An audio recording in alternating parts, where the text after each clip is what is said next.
আজি এটা বহুত ভাল লাগি আছে মনত, কিয়নো যোৱাকালি এটা PWDৰ জুনিয়ৰ ইঞ্জিনিয়াৰৰ ৰেজাল্ট দিছে। সেইটোত মই চিলেকশ্যন পাইছোঁ। আজি ফাইনেল ৰেজাল্ট ভাইবা চাইবা হৈ যোৱাকালি ফাইনেল ৰেজাল্ট দিছে। বৰ ভাল লাগি আছে, কিয়নো 2020ত সেইটো এক্সাম দিছিলোঁ, এতিয়াহে ৰেজাল্টটো পালোঁ। তো চ' হেপী। এইটো মোৰ মানে ড্ৰিম জব আছিলে।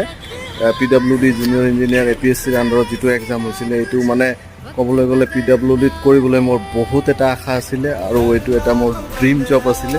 চ' আজি লিষ্টত নাম অহাৰ কাৰণে বৰ ভাল লাগিছে। 307টা পোষ্ট আছিল, তাৰ ভিতৰত 44 ৰেংক পাইছোঁ অ'পেন কেটাগৰী। চ' বহুত ভাল লাগিছে। যিসকল PWD বা বেলেগ ডিপাৰ্টমেণ্টত কৰিব খোজে, সেইসকলক কৈছোঁ যে আপোনালোকে প্ৰিপেৰেশ্যন কৰক ভালকৈ, 100% পাই যাব পৰা ভালকৈ পঢ়িলে। ইয়াৰ আগতে মই জাষ্ট প্ৰেজেণ্টলি মই ইৰিগেশ্যনত